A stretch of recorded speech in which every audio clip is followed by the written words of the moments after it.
ശരി. അപ്പൊ എന്തെങ്കിലും ആവശ്യമുണ്ടെങ്കിൽ വിളിക്കണം കേട്ടാ. അപ്പോ വിളിച്ചാ മതിയോ? ഓടി മുമ്പോട്ട് പോയി ഹൈവേ കയറാൻ പറ്റുമോ? എനിക്കറിയില്ല. ഞാൻ കുഞ്ഞുനാളിലെ ഈ നാട്ടിൽ നിന്ന് പോയതായിക്കാ. നിനക്കറിയാവടാ? നേരെ അങ്ങ് പോയാ മതി.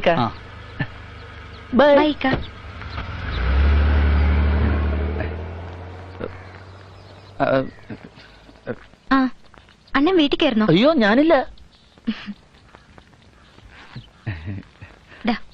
താങ്ക്സ്.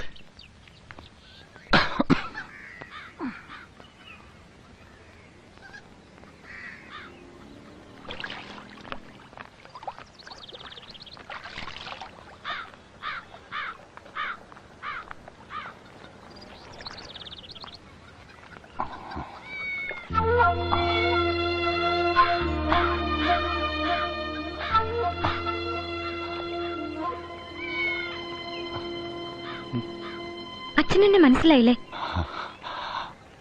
ഞാൻ അച്ഛന്റെ മോളാ, ബിന്ദു.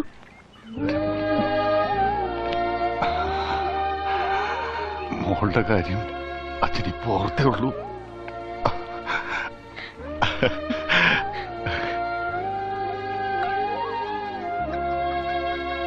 മോള് വന്നപ്പോ നമ്മളൊക്കെ പുറത്ത്.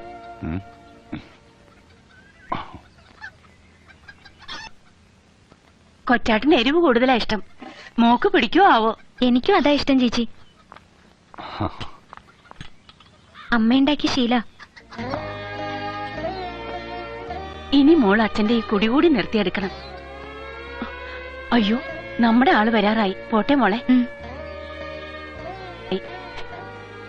ഞാനായിരുന്നു വീട്ടിലെ ചെലവൊക്കെ നടത്തിയിരുന്നത്. അമ്മാവന്റെ മക്കളുടെ പഠിത്തം മുതൽ അമ്മയുടെ ചികിത്സാ ചെലവ് വരെ. ടൗണിൽ ഏതെങ്കിലും ആശുപത്രി പോയിരുന്നെങ്കിൽ അമ്മ രക്ഷപ്പെടുമായിരുന്നു. കാശ് ലാഭിക്കാൻ അമ്മാവ് മഞ്ഞളും മണ്ണെണ്ണയും പുരട്ടി കാത്തിരുന്നു. അവർക്കൊന്നും നഷ്ടപ്പെട്ടില്ലല്ലോ.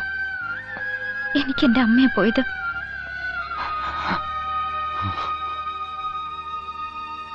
സത്യത്തിൽ അമ്മയ്ക്ക് അച്ഛനോട് വെറുപ്പൊന്നും ഇല്ലായിരുന്നു.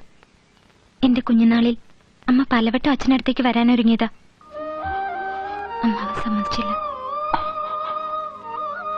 മിനിങ്ങാന്ന് അച്ഛനെ അമ്മയുടെ ശവം പോലും കാണിക്കാതെ ഇറക്കി വിട്ടപ്പോ എനിക്ക് അച്ഛനോട് പാവം തോന്നി. അച്ഛന് അമ്മയെ അത്രയ്ക്ക് ഇഷ്ടായിരുന്നു. അമ്മ എന്നെ പറ്റി പറയായിരുന്നോ? മരിക്കണേന്റെ തലേന്ന് രാത്രി കൂടി പറഞ്ഞു, എന്റെ കല്യാണം കഴിഞ്ഞാൽ ആരെതിർത്താലും അമ്മ അച്ഛന്റെ കൂടെ വന്ന് താമസിക്കുന്ന.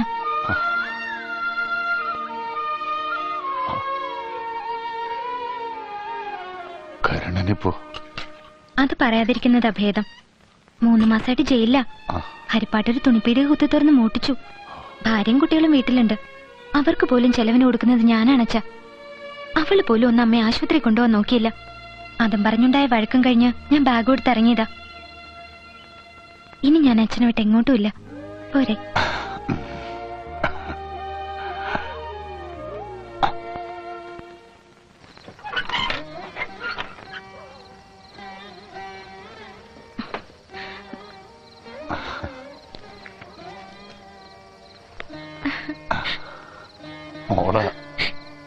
ഞാനോ?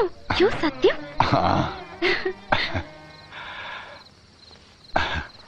അച്ഛനും അമ്മയും കൂടെ ആലപ്പുഴ സ്റ്റുഡിയോ കൊണ്ടുപോയെടുത്ത. ഇതെനിക്ക് വേണം.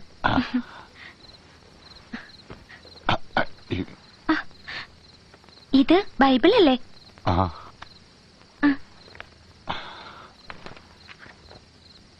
അച്ഛൻ്റെ ഒരു കൂട്ടുകാരി തന്നതാ പണ്ട്.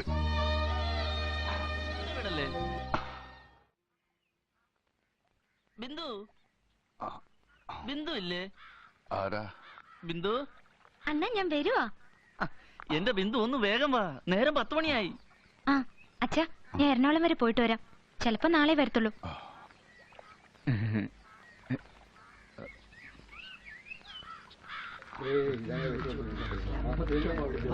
എന്താ ഇവിടെ? മാനം മര്യാദക്ക് മനുഷ്യർ എന്നെ ചേട്ടന്മാരെ ഞാൻ എന്ത് തെറ്റിയെന്താ നിങ്ങൾ എന്നെ ഇങ്ങനെ ഉപദ്രവിക്കുന്നത്?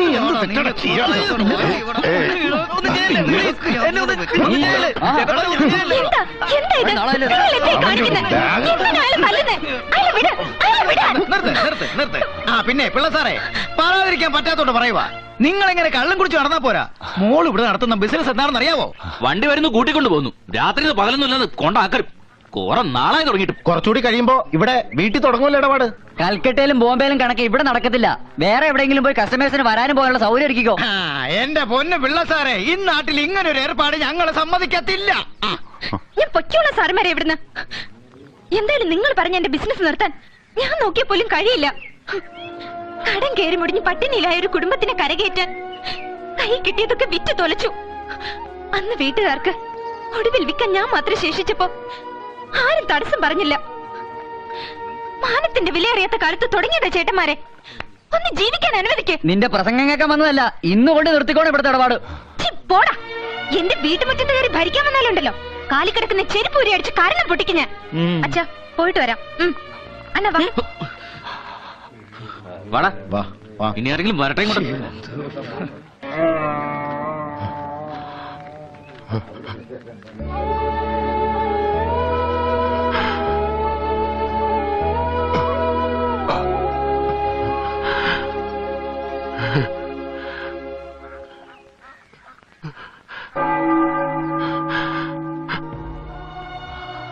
സഹിക്കാവുന്നതിനപ്പുറമാണ് കാര്യങ്ങളല്ലേ. ജാതകദോഷമെന്നോ വിധിയെന്നോ പറഞ്ഞ് ആശ്വസിക്കാൻ സാറിന് കഴിയും. ഈ തലമുറയ്ക്ക് കഴിയും. ഞങ്ങൾക്ക് കഴിഞ്ഞില്ല. ഞങ്ങൾ പ്രതികരിച്ചു, സമരം ചെയ്തു. പോലീസുകാരനായിരുന്ന സാറിന് മകൻ ഇന്ന് ജയിലിലാണ്.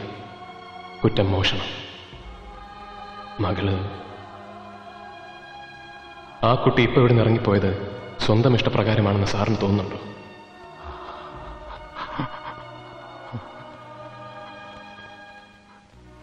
ഇവരെയൊക്കെ ഈ വഴിക്ക് എത്തിച്ചത് ആരാണ്? ആരുടെ മുഖം രക്ഷിക്കാനാണ് സാർ സത്യം ഉള്ളിലൊതുക്കി മദ്യത്തിൽ അഭയം തേടി സ്വന്തം ജീവിതം പാഴാക്കുന്നത്?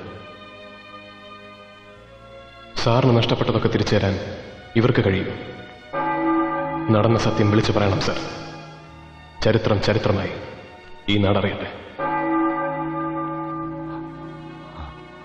പാതി വഴിയിൽ തകർന്നുപോയെന്ന് പറയുന്ന വിപ്ലവ പ്രസ്ഥാനത്തെ എങ്ങനെയാണ് സ്റ്റേറ്റ് തകർത്തതെന്ന് നാടറിയട്ടെ. സത്യം തുറന്നു പറയണം സാർ. വരും തലമുറകളെങ്കിലും സത്യത്തിന്റെ വഴിയിലൂടെ സഞ്ചരിക്കട്ടെ. അതിനായി കാലം സാറിനെ നിയോഗിച്ചിരിക്കുകയാണ്.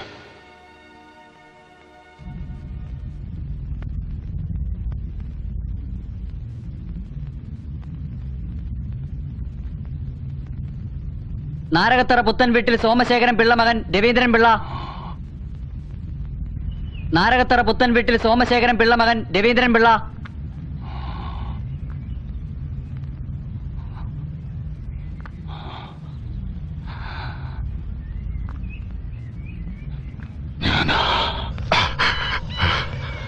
വലിക്കടാ കാഞ്ചി, ഇല്ലെങ്കിൽ നിന്നെ ഞാൻ തീർത്തളയും.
സാറേ, രവീന്ദ്ര സാറേ. എന്താ വൈകി?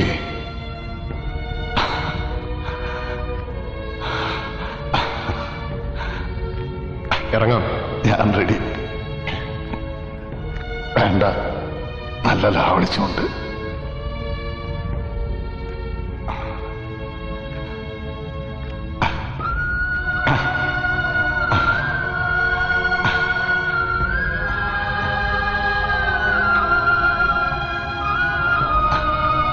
സന്തതി സൂര്യവംശത്തിനെന്നു വരും മാതാക്കന്മാരോട് ചെന്നെല്ലാമേ ചൊല്ലിടു നീ ഖേദമുണ്ടവർക്കു എന്നെ ഓർത്തിടും നേരം സന്ധ്യജിച്ചത് ലോകനായകൻ മമ ഭർത്താ ശ്രീരാമചന്ദ്രൻ.